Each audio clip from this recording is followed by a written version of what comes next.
Assalamualaikum warahmatullahi wabarakatuh. Halo teman-teman semuanya, perkenalkan nama saya Syifa Tasfara Madina dari kelas 12 IPA 1 SMA Negeri 1 Kota Baru. Dalam video kali ini, saya akan mereview beberapa novel yang sebelumnya sudah pernah saya baca. Di antaranya yang pertama adalah Negeri Lima Menara, kemudian yang kedua adalah Teka-teki Terakhir, dan yang ketiga adalah 99 Cahaya Langit Eropa. Oke, tanpa berlama-lama lagi, langsung saja kita ke novel pertama, yaitu Negeri Lima Menara. Oke teman-teman, novel pertama yang akan saya review judulnya adalah Negeri Lima Menara. Pengarangnya atau penulisnya adalah Ahmad Fuad. Dan novel ini juga udah diangkat ke layar lebar beberapa tahun lalu dan serialnya juga ada. Singkatnya, novel Negeri Lima Menara ini menceritakan tentang seorang anak namanya Alif. Alif ini ceritanya sudah lulus sekolah setingkat SMP dan dia memutuskan akan melanjutkan pendidikannya. Sebenarnya dari awal dia tuh pengennya SMA gitu, tapi ternyata karena sesuatu dan lain hal, akhirnya dia memutuskan untuk masuk ke dalam pondok pesantren. Ceritanya di sini adalah di sebuah tempat di Ponorogo, sekitar Ponorogo, Jawa Timur gitu.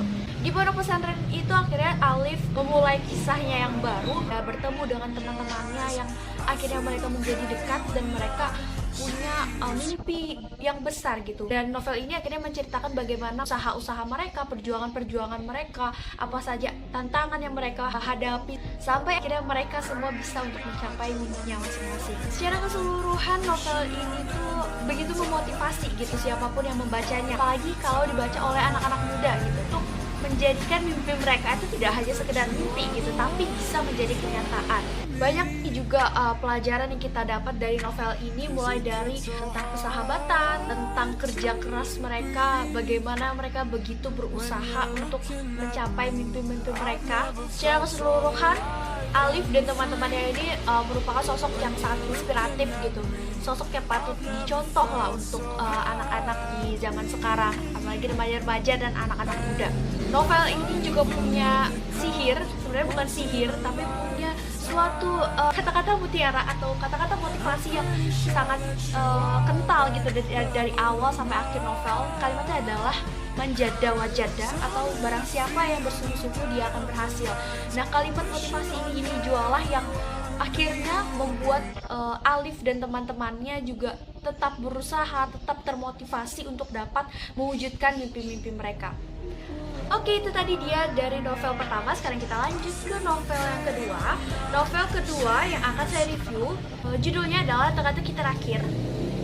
Pengarangnya atau penulisnya adalah Anissa Ihsani. Jadi Teka-teki Terakhir ini teman-teman menceritakan tentang seorang anak, namanya adalah Laura. Usianya saat di novel ini ditulis itu 12 tahun. Ceritanya Laura ini punya seorang tetangga, sebutlah namanya pasangan suami istri Maxwell, Tuan Maxwell dan Nyonya Maxwell. Tapi Tuan dan Nyonya Maxwell ini merupakan sosok yang misterius gitu, dan ini menimbulkan banyak desas-desus yang kurang mengenakan di sekitar kota kecil mereka tinggal gitu.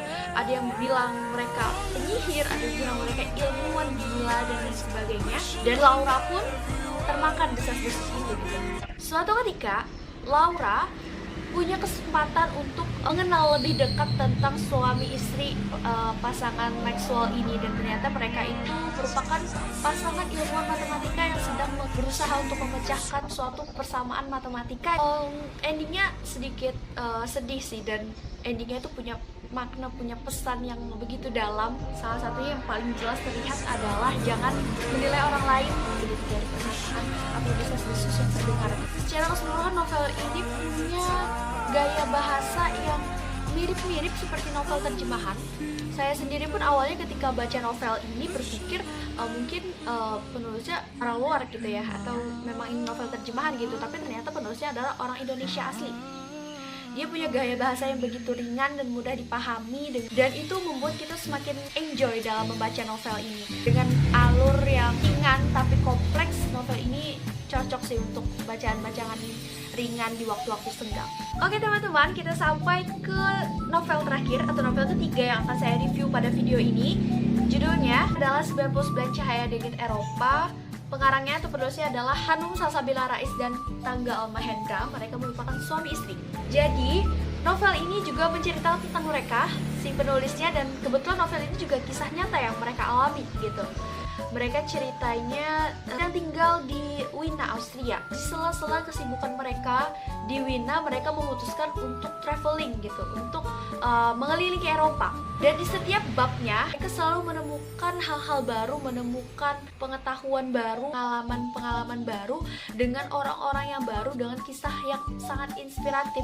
Dan itu membuka mata kita bahwa ternyata Eropa itu tidak sekedar Menara Eiffel, tidak sekedar Museum Louvre, tidak sekedar Colosseum Roma atau Menara Pisa. Eropa lebih dari itu. Ternyata Eropa itu memiliki hubungan, memiliki kisah yang sangat erat dengan peradaban Islam gitu pada zaman dahulu, dan itu diceritakan secara rinci, secara jelas di dalam novel itu. Secara garis besar novel ini cukup tebal ya, mungkin punya waktu yang lama untuk tamatkannya, tapi kalau kita enjoy dalam membacanya sih, saya pikir tidak terasa gitu. Dan novel ini recommended sih, karena ketika kita baca novel ini, kita serasa ikut traveling gitu, kita serasa ikut berkeliling Eropa juga dengan hanya membaca novel ini.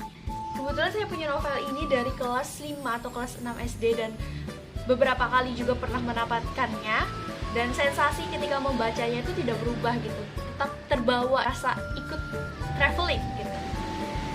Oke teman-teman, itu tadi adalah 3 novel yang saya pilih untuk saya review kali ini. Tadi pertama adalah Negeri 5 Menara, kemudian Teka-teki Terakhir, dan 99 Cahaya di Langit Eropa.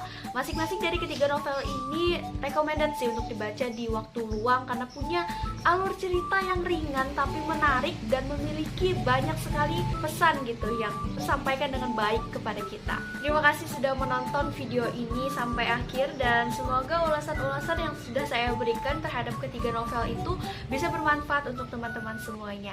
Mohon maaf atas segala kekurangannya. Wassalamualaikum warahmatullahi wabarakatuh. Bye-bye.